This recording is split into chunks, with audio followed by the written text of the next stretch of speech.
KTN, Nairobi. Well, thank you, Dan Karaoke, for that. And the health docket is among sectors that have witnessed an increase in budget allocation for the financial year 2026-2027, marking a significant step towards the realization of universal health coverage, according to experts. And while this budget allocation increase has been loaded, issues on how the funds have been distributed to cater for different programs in the sectors have emerged. Here's Gloria Milimo with more.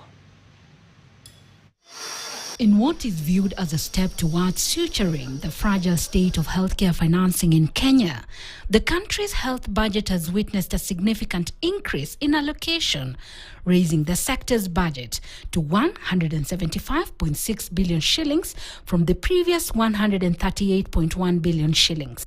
The 37.5 billion shillings increase, according to experts, is a critical step towards ensuring sustainability of the crucial sector to deliver the ambitious universal health coverage agenda.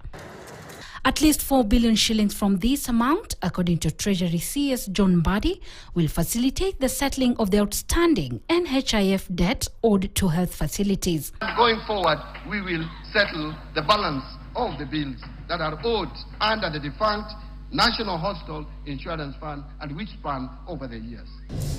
In the financial year 2026-2027 allocation, Universal Health Coverage Program has witnessed a steady increase in allocation from the previous year's 6.2 billion shillings for the management and coordination of the ambitious healthcare project to 19.1 billion shillings. Primary Healthcare Fund, which is the cornerstone of UHC, on the other hand, has been allocated 18 billion shillings from the previous 3.8 billion shillings. Another 600 million shillings has been set aside for blood transfusion services. Remember, as a country, we cannot afford curative services.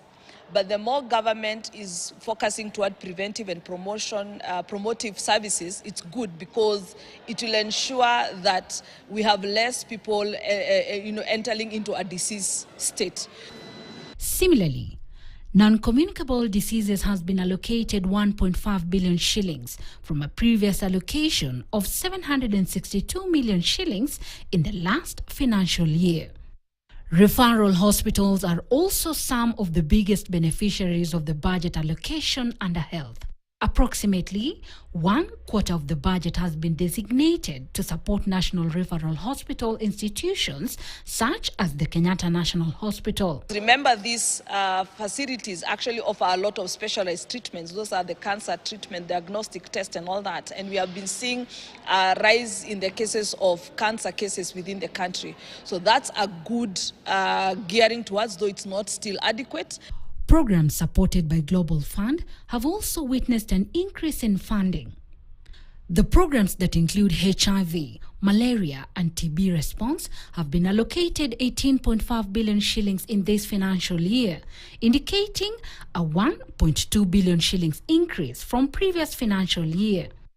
While budget allocation has been increased for these programs, experts warn that they remain vulnerable because donor support is still under threat. Health economists estimate that the shadow budget requires an additional 22 to 44 billion shillings annually to replace declining donor funding for the Global Fund supported programs and maternal health. They warn the budget has no dedicated donor transition fund. So still we are way below because ideally we need 640 billion. So there's still a deficit, there's still a gap. So the government needs to do aggressive, planning to see how to cater for that gap. While the 175.6 billion shillings allocation is the largest health budget in recent years, experts reckon that the challenge is no longer whether health receives more money, but whether the money is allocated in a way that protects essential services and delivers universal health coverage. Gloria Milimo, KTN. And still on